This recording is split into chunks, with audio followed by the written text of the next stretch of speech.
Hello, everyone. Good morning, good afternoon, good evening, and welcome to another exciting MBA analytical event. My name is Rajat. I'm one of the co-founders of e-GMAT, and I'm going to be your host today. Along me in the session, I have Leonardo, one of our former students, an ex-Wharton grad, and a current Amazon employee. Um, I'd say a senior product manager at Amazon. And in this session, we're going to talk about some very exciting things. Leo went through a very unique journey where he started with a disadvantage when it comes to his GPA. He's someone who did not come from a kind of super elite college, which a Harvard or a Stanford or essentially a Cornell as an undergrad or an IIT from India. He's someone who actually came from a fairly normal experience, what we call as a non-feeder company, and with a very conventional background. So we're going to talk about how, despite these challenges, he overcame these challenges and got into a bunch of schools, including GSP Chicago and Wharton. We're going to discuss how he overcame these challenges, why he chose Wharton, and then we're going to focus a bit on how he carved his journey through Wharton to get to where he is today. Okay, so first of all, if you're interested in Leo's profile, Karthika, you can share Leo's profile. You guys can download, so you guys have some sort of a context um, as to who Leo is. And Leo, if you want to just talk a bit about your profile, just but a background, that'd be great. Just Sure. walk us through that. Yes. Thank you. Thank you for having me, Rajat. So, I think succinctly, I am an engineer. So I did control and automation engineering in undergrad in a school in Brazil. So it's a good school in Brazil, but almost no one knows outside of Brazil. It's called Universidade Federal do Rio Grande do Sul. And after that, after I graduated, I joined a trainee program by private equity fund to work in one of their portfolio companies, which is a retailer only in the south of Brazil. Mm. Since then, it was previously a private company owned by the private equity fund. Since then, it has been turned into public with an IPO. So Mhm. now it's a public company in Brazil. And over there, I worked um, getting closer and trying to mold my career into a little bit closer to uh, developing products, working with software, even though that was not my initial job assignment. So I wanted to do an MBA. I applied to several different schools. We were going to get into this Mhm. uh, as well. And I'm happy to have the opportunity to now be working as a product manager in a big tech company here in the So US. your transformation is from a process engineer with I'd say from a good school. Your school's a good school. You were talking about this earlier, but with poor, not so stellar grades. I wouldn't call them poor grades because my grades were worse. But I'd say not so stellar grades to now as a senior product manager in a big tech company. So how that career transformation happens. So let's start with the application itself and so usually we'd start with the MBA with the GMAT journey, but I think your journey truly starts with the application. So you applied to MIT in round one with a score of 710, and you kind of you didn't get through, and then you improved on to that 750 score. I think you had a Q49 V44 if I remember from our interview correctly. It was Yes. fantastic verbal, fantastic quant score. So let's talk about that round one piece over here. What was the thinking going into round one, and how you were just saying that, hey, this was a blessing in disguise that you only applied to MIT. So I think let's just talk a bit about it. Sure. So yeah, as I was mentioning to you before, Rajat, I was planning to apply everything in round one, even though I was not fully prepared. I thought I was. I think I should. I'm always prepared. So I had written most of my essays. I had a GMAT score that was above 700, which many people say is enough. I don't think it's enough. Like it's better if you have maybe a little bit higher, at least than the median from the school. But at Mm, that time, I thought it was okay. And unfortunately, I couldn't apply to all the schools that I wanted. My number one school was always Wharton, but I missed a TOEFL exam. Like it was canceled at the last minute, and then mm. I could not apply to any school that required TOEFL, which is the test for English as a foreign language Language, yeah. speaker. and then I couldn't apply to other ones. MIT doesn't require TOEFL, so I only applied to MIT, and I was rejected right away. I didn't get any interview. My GMAT score was not ideal. I knew I could do better if I studied more, and my application was not as good as well. So I think in the end, it was good that that happened. So I had more time to work on my essays, more time to really think through on my goals, and also do better in the GMAT, which shows that I'm able to handle the academic part. Okay, that's wonderful. So I want to ask a couple of other things. So I think it's really important because you're kind of getting into that round one season in a couple of months or so.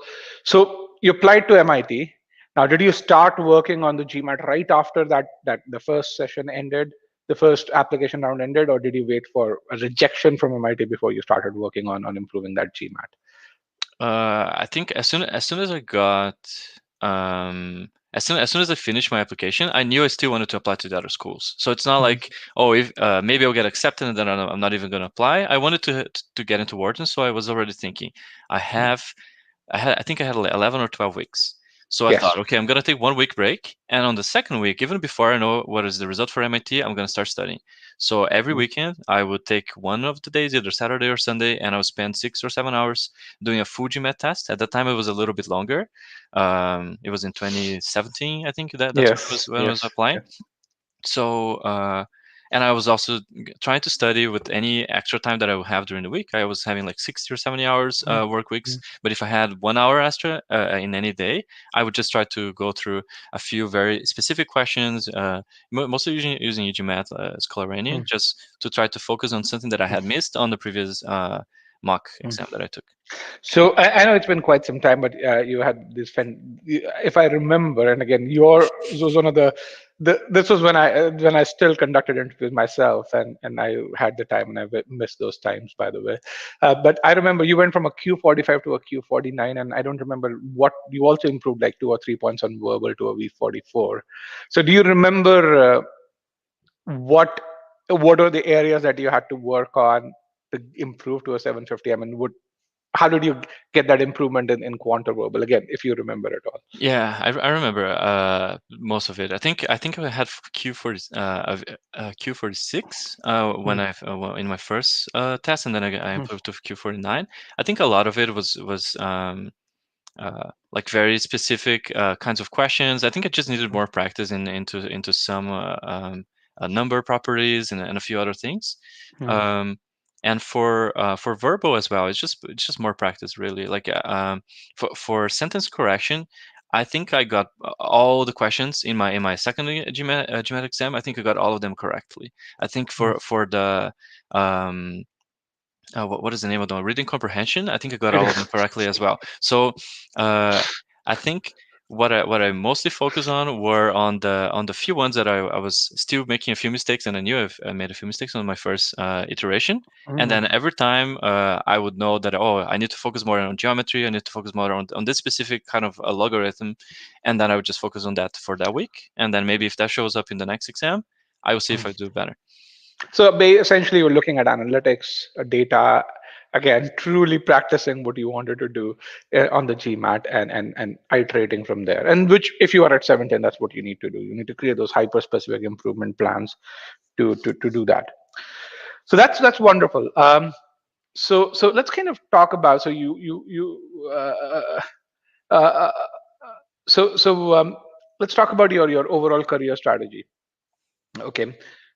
So what was so you were a process engineer. So how did you transition your journey from being a process engineer to begin with to really now becoming a product manager? What were your goals and how did that translate into an MBA application?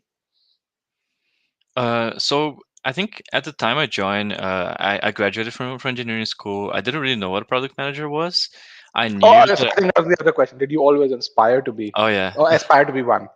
So I didn't know what it was, but I think I did, like in the back of my mind, because what I had in my mind when I applied for engineering schools, that I wanted to create Hmm, new products, invent new things, hmm, and that's what I had as an experience as an intern before working as an engineer. But I never really had a full-time experience as an engineer. Um, the first opportunity that I had that was to try to create like do a larger impact in a company and have more scope, have a little bit more risk perhaps, but a possible high rewards if I did well, was something that really attracted me towards the full-time position that I accepted at Lojas Quero Quero. Even one of the persons that I spoke with in the very beginning, she mentioned that there were two people in the past that had the chance to go into actually it was one at the time, but then one more later to an MBA, which was something that I was very interested in. So even before I joined, I was already thinking about an MBA, but I didn't know what a product manager was. I knew I wanted to work in tech, and I knew I wanted to create new products, um, but that was all. And then throughout my about 4 years at the company, I was able to mold my role into a little bit closer to what I did really well and what I really wanted to do from the very beginning, which is creating new solutions, improving experience of whoever is using a product or is visiting a store or etc. And I think I was very fortunate to have this opportunity um, at that So, time. so when during your pre-MBA experience, I mean, I know your MBA was at the back of your mind. So there must have been a time in that pre-MBA experience where something would have told you now you need an MBA. What was that time? And I mean, just if you can briefly describe the situation to really say, it's like, man, I know this is right, but I can't, or I don't know what that experience was. So if you want to just talk a bit about this is when I felt that I now need an MBA. I'm there where this is an MBA is the next logical step. Yeah, so I think what I always wanted to do is work on a product that has scale, right? Like as an engineer or as whatever else I could do well to actually um, do a Mm, good impact in any tech product. And I mm, knew that most of the bigger tech companies, they were in the US, mm, so it would be mm, really hard for me to work on a mm, very impactful product if I was still in Brazil, where mm, I'm from. So that was my rationale. I think because my school is not very well known, because the company I was working for was not necessarily well known as well. If I just applied to a company without an MBA, it would be really hard for me to get into a position such as the one I was mm, able to get right now. So that was my rationale mm, for why I would want to do a master's in the US, either an MBA or a master's in engineering, and on my first year of work.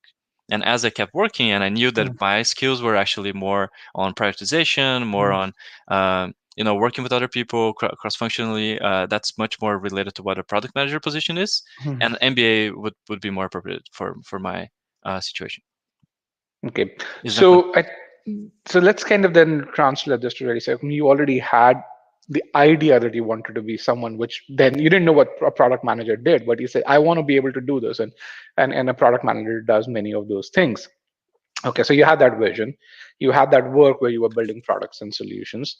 So how did this background and this vision, help you in positioning your application and getting admits from uh, Tepper, Booth, and Wharton? Yeah. So I think what really helped is that I always wanted to get closer to tech and get closer to exactly what a product manager does. So I didn't have to like it's not like I chose my role to try to get to be in that position, or I'm trying to choose a long-term goal or a short-term goal that kind of fits with what I did. It's just like everything was kind of going towards the direction, which I think made it a little bit easier on the application. I don't know if this answers your question. So Uh, then it does, and so then the post MBA goal was to become a product manager in a big tech firm. Is that, I think, what kind of what you wrote? Exactly. I wrote in my essays and all of them that I wanted to be a senior product manager at Amazon or another big tech company, Mm, and I got very lucky, I think, to actually have this opportunity now. But that was what I wrote in my essays, and I think that's mm, really what the admissions committee is looking for. Uh, mm, like, is the person who is applying like do they do how can I say this? So, are they aware of where they're coming from? Do they have they shown growth and have they shown interest towards that specific goal? And mm, like trying to make a hypothetical, like if this person apply right now to one of these companies, would they have a chance to be employed? I think this mm, is what the admissions committee is looking for because they want whoever joins the MBA program to be happy, right? To be able to graduate and actually get a role after that, mm, and then pay back and donate and do all of those other things. mm, So it's really important for whoever is applying to have that clear vision and and share in your application a resume that is shows that you are employable, and a goal that makes sense, and that you'll probably be able to get that without the MBA, but even better if you have the MBA. So what you're really saying is don't think of a goal just because you're applying to an MBA. You should have a Yes. goal, and MBA should be a stepping stone towards that goal, a logical stepping stone. Exactly. And the goal doesn't have to be huge or something. It should be in the next logical thing, and as long as it helps you excel in where you want to be, that's fine. Exactly. So then I think as a continuation, um, one of the things that you had was your work experience was in a lesser known company. So how did you either leverage or tackle the downside if there was any of that? Yeah. So even different schools. I think I know Wharton has a application tips material that Mhm, explain a little bit about this, and they say they call it career readiness. So employability or career readiness um, is um, like if I am able to show that I had impact, and that my company actually was relevant, and if there is any way that the admissions committee, as they are reading, they are able to understand the impact a little bit more easily, it would be much better or easier for me to have a chance to have an interview, right? So I think it's very similar to product management. When you're creating an application, you're trying to make it as easy as possible for the reader, for the admissions committee in this case, to understand what you did and to understand how whatever background you had fits with what your goal is, right? So if you can make that easier and explain what your school is, like no one is obliged, like a random admissions committee person doesn't need to know what my school is. So I'm going to supply that information for them. In my resume, I show, oh, this is a top 5 engineering school in Brazil. For my company, I would explain, oh, this is a leading retailer in Brazil, and this is the specific area. So giving a little bit of this clarity is really helpful. The recommenders can also help during the application process if they had experience in other companies that are maybe more well known, and they can make a comparison to that as well, right? Like, so I know Leo, he works in this company, but I know he's a good person because I had experience with many other people in other companies as well. So anything that you can leverage to make a comparison, make it easier for the admissions committee, it's really helpful, and that's my main tip, I think. So I think, and if I were to translate what you were saying, it's like so. In other words, working for a lesser known company need not be a handicap if you provide the relevant context to admission. So you have to educate them because they may not know about your company as much as they know about a Microsoft or an Amazon or an Apple Exactly. or a J&J for that matter. But if you set the context, that's something which is there. So now then a follow-on question is then for your interview, for various interviews that you prepared, did you kind of prepare a slight introduction so that you set that context precisely right? Yes, yes. This is also a very important step. So as you're applying from a school that maybe people will know, I don't know, maybe from India or a non-IIT school, how can you set the context? How can you explain this a little bit so that the interviewer will understand? Because they are not, they don't have to have that information before, right? So by showing that, you are actually showing that you are able to do the same thing if you're applying for a job after an MBA, right? Which is what they're looking for. Like, are you able to actually put this context and show it clearly? And It's uh, selling yourself at every step of the journey. exactly. Okay, so then I'm going to ask one more question. I'm looking at the time over here, about what 20 minutes into this. So I think I'm going to ask one more question about the MBA application. Um, which was for you the most challenging part of your application, if you remember? Which question, which aspect did you feel was the most challenging, and then why was it challenging, and how did you overcome that? Yeah, so the, I think the main point is that I had so many things that I had to like explain or try to work around that um, uh, with the limited space, I had to really prioritize what kinds of things I would say, right? So my school was not well known. My company, maybe the admissions committee wouldn't know. My score wasn't great. I didn't. I had an 8 out of 10, and The none of GPA, my yes. scores. Yeah, my GPA. If in my transcript, you see a lot of C's, and then if you're in the US, uh, this is really bad, right? Because many of the grades are scaled, and many people get A's. But I had classes in an engineering school where no one got B's, no one got A's. Everyone either were reproved and they had to take the same class again, or they got a Hmm. C. So I got a C. I felt like C of champion. That's what we would say. But for the admissions committee, that looks really bad, right? So what I think the main challenge for me is how can I overcome each one of those little challenges in a way that I can still be within the essay limit, and my essay is not going to be like just me giving excuses or explaining everything, right? So I think that was my main challenge. But there is a good way to handle each one of these things. So GPA, you can do a good GMAT score. You can use the optional essay. For your company, you can explain that in your resume. You can be very concise and think through. You need time to write your essays, right? Think through how to position it in a good way in the limited space that you have. So I think that was my main challenge and how I overcame it. Yes, that's very well said. And I think one of the other things when you summarized all of this was really good was that you kind of said, "Hey man, I had so many apparent red dots in my application, yet I was able to get through GSP Chicago as well as Wharton and so if I can do it, I think other folks can as well. So that's wonderful. So let's talk about then your Wharton experience. I think that's really good. And by the way, guys, if you're liking this, please press the like button either on YouTube or on LinkedIn or on Facebook if you want.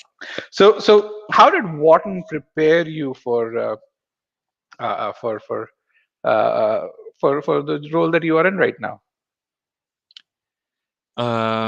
So career management at Wharton is great, and I think the students are also really amazing. I So think. let me ask this question that way. So let's kind Mhm. of talk about three different aspects of it, and I want you, and so you can have a long response to this: education, career management, and students. You're talking alluding to this. I also want to talk about the education piece at Wharton Oh, and sure. how. Yes.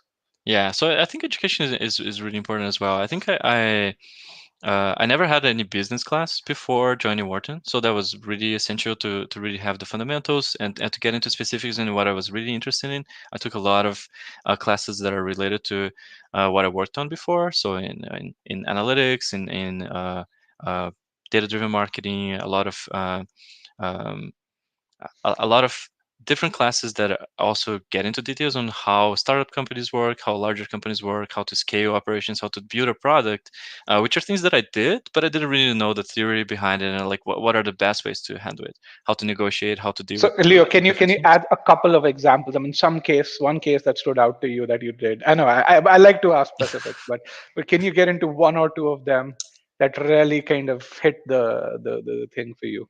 Okay, so I think a few classes. I really like scaling operations. So I had a chance to go into Wharton, San Francisco, which had most of the best classes that were most related to tech and product management that I wanted to take. And usually it's not as easy to get into those classes in the main campus. So that's definitely one of the classes I would mention.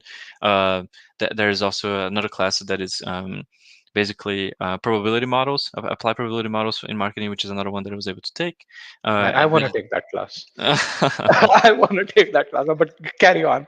yeah, so there's a few parts, but I think education is not the most important part when it comes to getting prepared to the job. So answering your question initially, so you broke it down as education, career. What was the third one? Uh, The students, your the fellow students. Oh students. yeah. So Yes.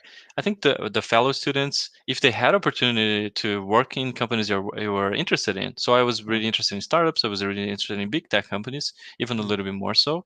So speaking with them, understanding the culture, understanding how the company actually works, what is the stereotype, and what is mm, really how it works there. Super helpful. mm, Doing mock interviews with people who worked there before, or maybe mm, who never had a product management job yet, but they are still preparing for the same kinds of questions that you are preparing mm, for. So that's really helpful. Career management also has a lot of information about the companies, about uh, what are they looking for, what are mm, the timelines, so that mm, you are ready to like put everything in your calendar. When should I apply to this company? When should I apply to that mm, company, etc. So I think MBA is it's an amazing way to actually be able to get into your dream job. Okay. So we're going to talk about two other steps to your dream job. Let me actually, I can't see my screen, so I'm going to share this over here. I want to talk about MBA analytical and the other sessions that we have over here.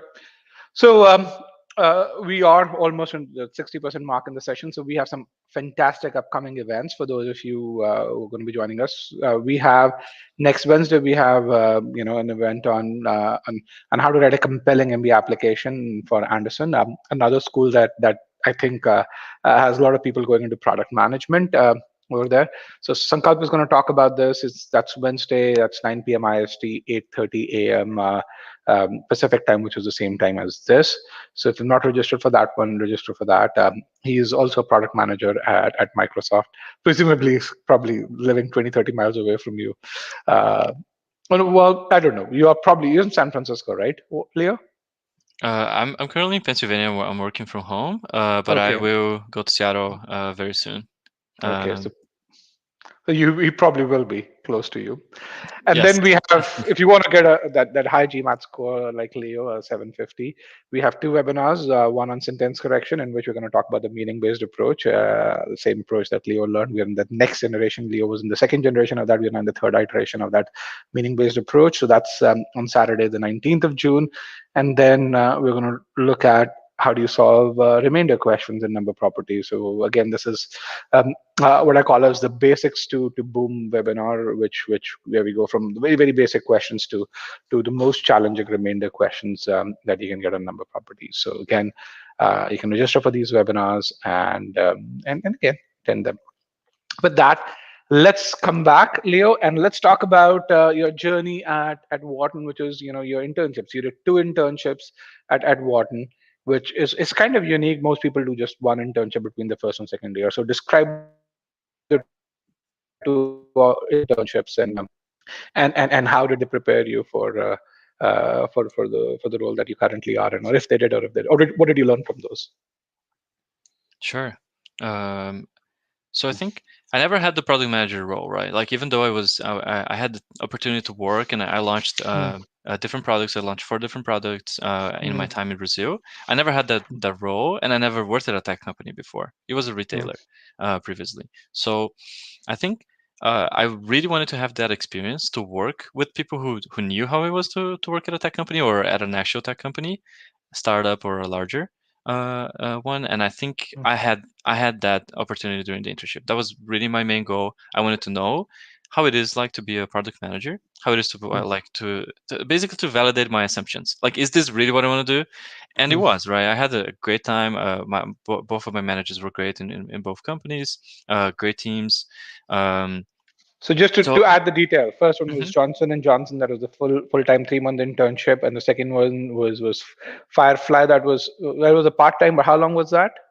So I worked from I think September or October of 2019 until the very beginning of 2020 Mm, in from San Francisco, right? So yes. usually Philadelphia campus is where most MBA students are, but Mm, selected cohort, you have to apply. You have to have a good GPA, at least in the mm, first few semesters, to apply. You can go to Wharton San Francisco, where they do more tech-heavy classes, and you have the opportunity to do a part-time internship, even if you're in an international, right? So I'm from Brazil. I don't have a green card, but I was able to take a part-time internship at that time during the semester.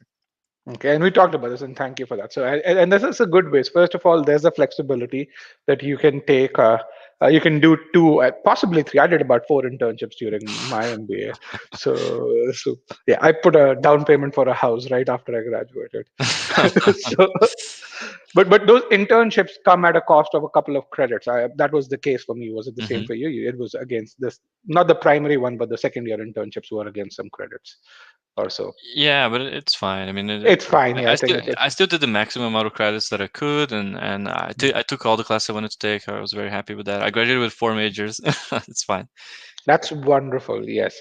What these internships, these two interns as a product manager, they did was they actually first confirmed that you truly wanted to do this. In many ways, did they also kind of help you with getting a job at Amazon, let's say had you not gotten a job at Amazon at another tech company, did they make you confident about answering questions? So what was in terms of the overall developing Leo as a product, what was their role in shaping that? Um, so let me see how I can answer that. So I think, um, like every company is very different, right? Like the culture at a startup versus the culture at Johnson Johnson versus the culture at Amazon is really, really different. But I think having uh, the chance to speak with other product managers was really great. I was able to network with several different ones that were working Mm, either of these companies, even though the projects are much smaller, right? Because it's an internship mm, project.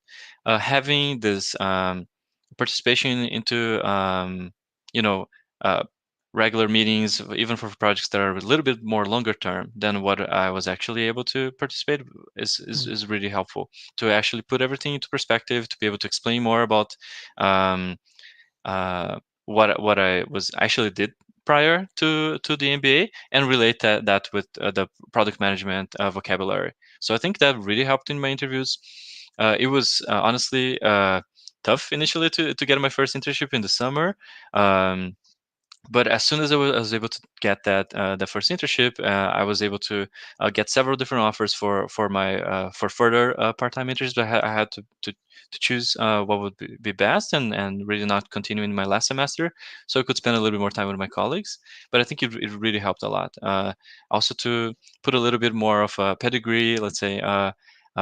Name in my resume to show, oh, this person actually worked in a company that is well known, is a top of 100 time company as Firefly is, for innovation, or Johnson Johnson, which everyone knows. Okay. So let's can you go into a bit more details? It's a bit tough to get that first internship. Can you elaborate on how many how many applications did you write? How many interviews? How define that tough for me? Oh, sure. So I had I got interview invites from several other big tech companies, Google, etc., Salesforce, like During your many of them. first year, that this is you're talking about your first During year. my first year for Yes. summer, and I got Yes. many last rounds with these companies. Many of them, of course, were not accepted. I was really trying only into tech. I didn't think about any other thing other than product management in tech. Um, but I think that process is much harder than just the process for interviewing for MBA. You need to get into a lot more detail. You're competing with all the other schools as well. So I think I learned a lot, like how to actually interview, how to be a little bit more concise. Maybe I'm not being as concise now with you, but how to really do better in an interview. And I think I learned that skill through a lot of practice, mock interviews, and actually going through the actual interviews later on. I think when I did my interviews for my full-time role that I was actually able to get, I was way more prepared. Uh, But I think this is also, and this is something which I've heard. I personally went through the same experience. I wrote about 97 cover letters before I got my first internship. I counted them, and I got my first internship 2 weeks before the internship was slated to begin. It was that close. But then, like you said, after that, I had no problems getting the other three. yes, So it came one after the other. I think exactly. part of it is also your induction into the American hiring process, which I think is very different from, I mean, at least the hiring process that I was used to when I was in India. Frankly, I never had to hunt for internships. This is what I call as hunting for a job or hunting for internships. And I think that takes some getting used to. And but once you get used to it, then as I already said, learn to become a hunter. And if you learn to become a hunter, you'd never go hungry, so you'd never sleep empty stomach. And I think that's what this process does in a very nice environment when you are at a B school. Definitely, definitely. You put it perfectly, Rajat. So let's talk about the Amazon, or for that matter any other tech recruiting, in that matter. So was this on campus placement, or how did you go about doing getting a job at Amazon, or any other job that you probably would have also gotten? Yeah. So just to explain, so this is my personal opinion, right? So it's not like what my employer's opinion. Is just my thoughts and my experience. I I applied to several. Most of these big tech companies, they had very specific postings for post masters or post MBA. That's what I applied for. Many of them benefit from having referrals. I think I didn't have any referral for Amazon in particular. And um, when it comes to startups, is very different. I think it's a lot more about networking, a lot more about getting to know people from the team, and trying to show how you're interested in that specific space. I mean, you need to be really interested in that specific space if you're applying for that, which is a little bit different, right? So I think I'll break down between startups, smaller companies, and big tech companies. None of them was in campus recruiting. I was actually in the other campus. I was in San Francisco campus, so I didn't participate into any of that. But I'm sure for other industries, such as banking, consulting, etc., that is a lot more heavy in-campus recruitment experience for the students. But that's not what I was looking for. So essentially, what you said is, so for tech, you have this, the way you alluded to, and again, I'm not aware of it, but it Hmm. seems like there's a common portal where these companies post jobs and students from top B schools or top master's programs can apply for it, and then the process goes from there. Yeah, That's what. almost. So I think lots of companies, like maybe like consulting companies, they have very tight restrictions when it comes to, oh, it needs to be a top school, Yes. etc. I think big tech companies are being a little bit more inclusive, which I think is great. Like even if you're Mm, from any school, even if it's not a US school or like a like a European school, etc. mm, You can also apply. It's publicly available. You just go there and apply. You put on your resume, and you're mm. all in. Many other big tech companies from Bay Area, from all across the country do that as well, and I think that's a lot more inclusive. Actually, a lot better. They look more for skills and rather than pedigree to begin. But again, pedigree does build those skills as well. So one other piece, one last piece. You have an H1B visa, right? Yes. So how was the process of getting an H1B visa for you? So it's luck, right? It's basically a lottery. If you're not applying for academia, Hmm. Hmm. then you have to be lucky. Basically, I Yes. had, because Wharton in particular has Hmm. a few majors Hmm. which are classified as STEM, right? So science, technology. Yes. Uh, Engineering and math. yeah. Hmm. Um, then even if I did not get the H1B visa, I would be able to have an extension on my OPT, which is the optional practical training, for a few more years. Several other schools now have this. Tepper, which is another one that I got accepted at, has as Hmm. well. Several other schools, I think Berkeley and others, which is really helpful. So my plan before getting the H1B was, I'm gonna keep applying. I'm gonna stay with OPT until I'm able to get selected in the lottery, and then as soon as I get, then things will be a little bit more clear. I was lucky, so in the first try, even before I graduated, I got the H1B. Um, I got selected into H1B, and Hmm. Amazon was sponsoring me for that. So yeah, Yeah, I think that's one of those things which I rarely say. That one of the benefits of the fact that that Trump restricted H1B to a degree was that high earners got, it was very easy for high earners to get H1B. So for B school students who typically earn more than, so typically when you think about it, but there are about 85,000 H1B slots, 65,000 are general open entry, but 40 to 45,000 of those have gone to people making 80K or less. And that was the case pre 2016. With the restrictions that Trump brought in, if you weren't getting 100 grand, you were actually went through scrutiny. So a lot more people who are making higher money, they did not go through scrutiny, mm, and so their chances of getting in through that lottery became higher. I see. Yeah, So I didn't know that actually got into place, but that there were a few changes for sure. On like you go into lottery, then you send yeah. more documents and more applications, but um, yeah, Yeah, and so for example, for mhm, Infosys, the acceptance rate pre 2016 was 99%. In the Trump era, that went down to about 55%. yeah. But for Amazon, it was 98% in 2016. It was still 98% in 2019, because typically they paid more money to people. I mean, they better pay masters essentially. And which, if you think about it, if you have a shortage of a certain skill set, you would be a better pay master, right? If you're trying to hire someone because of the shortage of a skill set in the US. So, okay, that was wonderful. I think I'm done with all the questions that I had. So let's kind of look at the question that we have uh, uh, by the audience. Um, so is TOEFL compulsory for Wharton, even if you have your undergraduate in English? I think, given your experience, it's a yes. No, actually, my undergrad was in Portuguese, right? So I did my undergrad in Brazil, so that's why I couldn't fulfill that requirement. I think you might be able to apply without a TOEFL with undergrad in English, but that was not my case. I don't think, but again, Wharton is a part of University of Pennsylvania, right? Yes, These requirements usually come from the university, not so much from Wharton as a business school, which yes. is why you were able to get through without go without it at MIT, because MIT is not part of a university. So these are more around that university requirements. And then yes, these Mm, schools will tell you we don't need it, but our university requires it. And so So that's something that is there. Yeah, I'm sure you can find that information in the Wharton application Mm, requirements page. mm, yes. Um,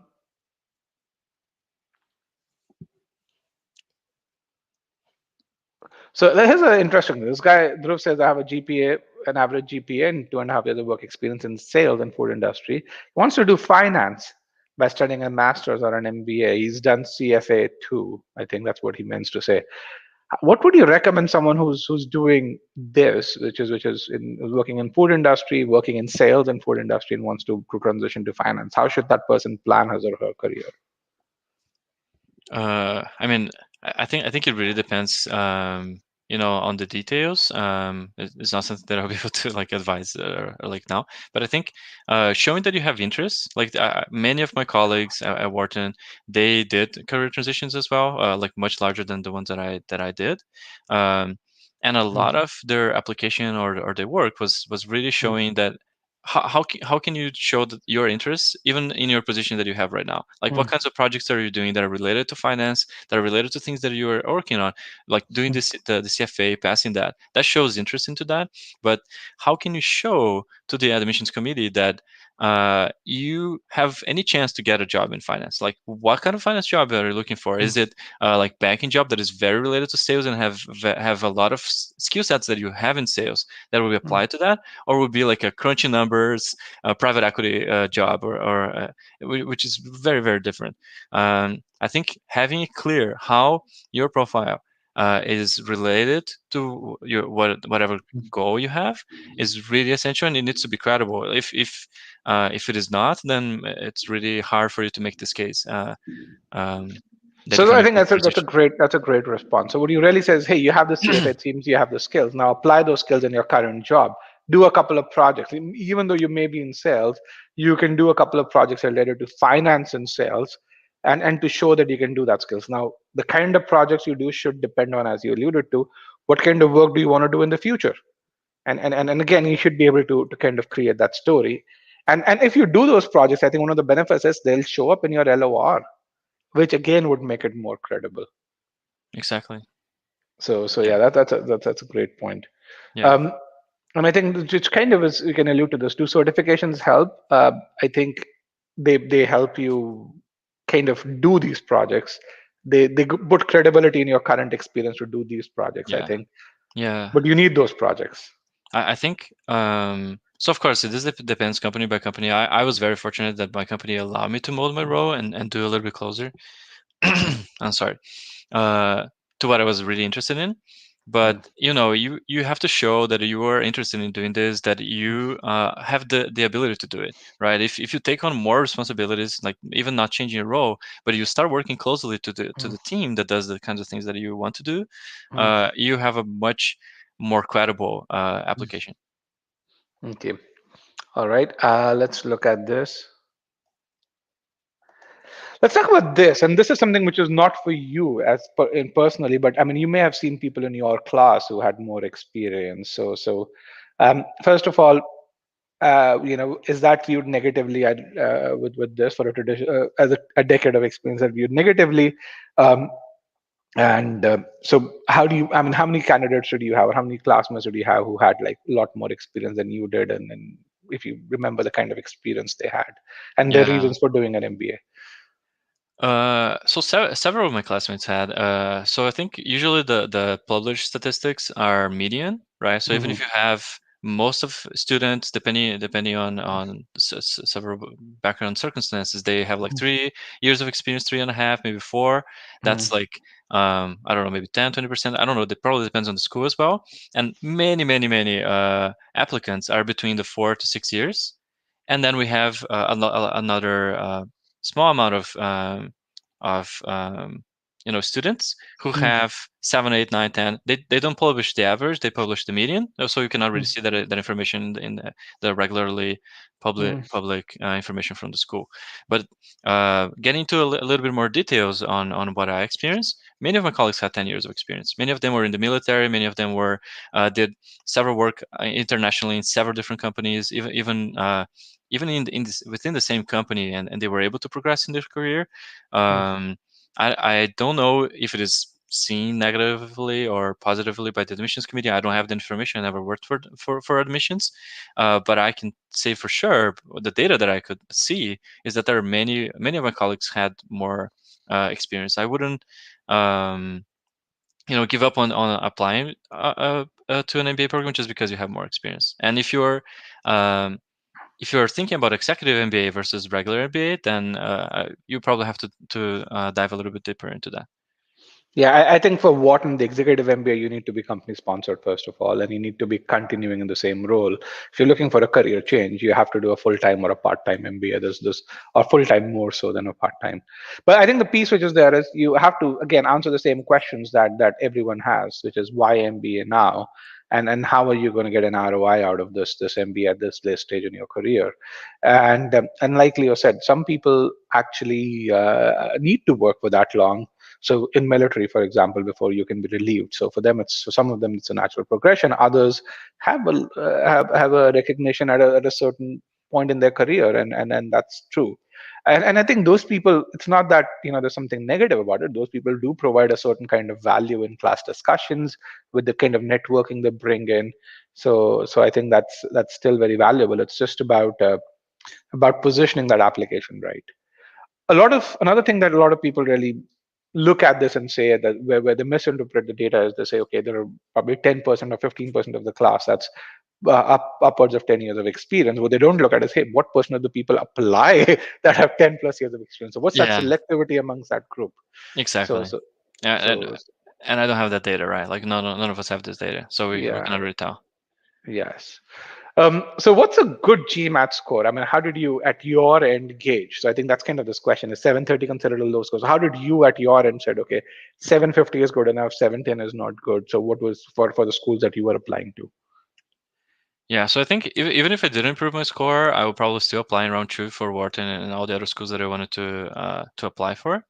And I Mm, chose those schools because they were related to the kinds of classes and mm, experiences and types of students that I would be interested in networking with. So very analytical. mhm, Chicago booth is like that as well. Wharton is like that. Tepper is like that, etc. Um, and I think the specific score that should be right for you, of course, depends on the school, depends on your profile, right? Maybe if you're in mm, a more competitive profile, you need a higher GMAT score to stand out a little bit mm, more.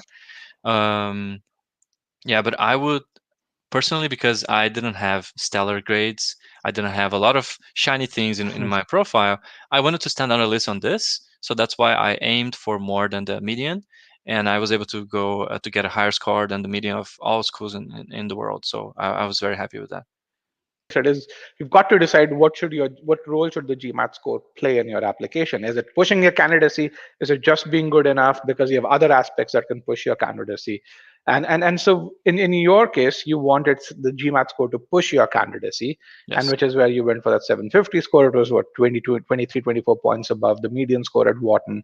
And so 730 by no means is a low score. Let me just say this, but it's not gonna discount your candidacy. It's not gonna push your candidacy. Yeah. So again, the role that you want that GMAT score to play. I mean, we for example had Dipinti, who's the other person who conducts such interviews. She had a 730. She didn't get into any school. Then she got improved that to 760.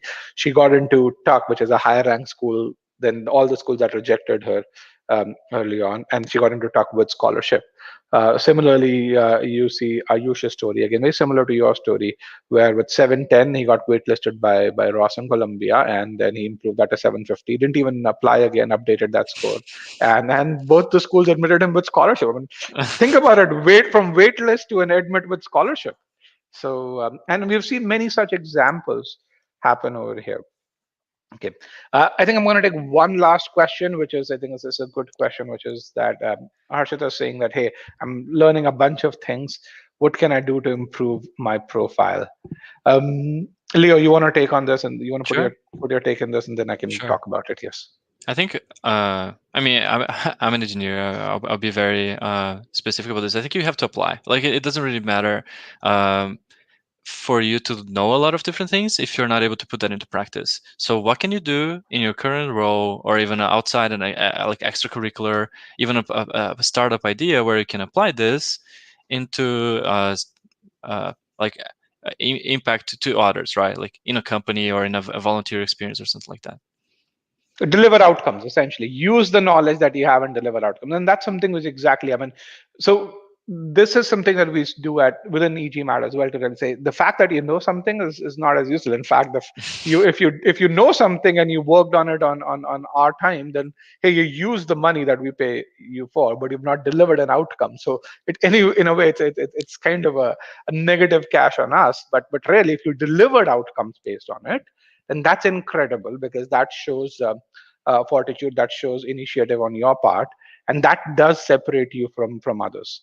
And Exactly. and so deliver something using the fact that you've learned French, maybe close a contract with a French customer, apply the data science or machine learning to deliver certain outcomes, and then I think you're golden. That's actually what improving your profile is. Okay. Exactly. So with that, Leo, I want to thank you for joining us today. I know you were a student 4 years back. It's really great to have you come back, and in our ways, I mean, the reason why we do this is for us. It's in a way giving back to the student community, and thank you for being a part of that. And it's really great to speak with you again. And I got a lot out of this session. I am sure students, participants did as well. And again, guys, if you like this, do show it in your comments as well as in your reactions to the content. And we'll look forward to seeing you this weekend with the SC and number properties session, and then next week with a session on UCLA Anderson with Sankalp. All right. Thank you very much, Thank you so much. and happy learning.